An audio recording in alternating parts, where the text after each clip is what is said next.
One thing that's really kind of useful is to focus on present day artifacts, things that tell you what day it is, things that put you in that period, because they could be watching this wedding video for the next 20 years or longer.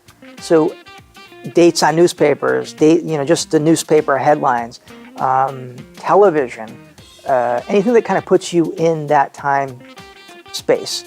Anything that's like kind of, it's a fad or something that's going to look retro in a couple years, anything like that.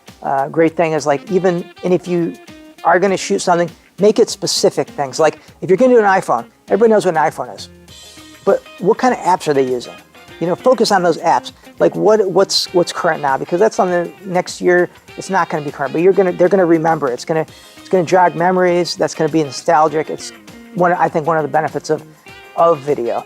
So kind of focus on those interesting details, or those things that will be an interesting detail in the future, kind of prophetically.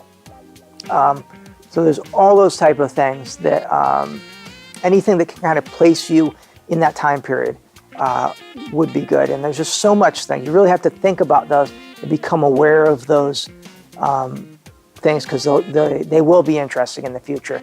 And they're probably not right now, but it is going to be something that'll be make the video interesting as they continue to watch it.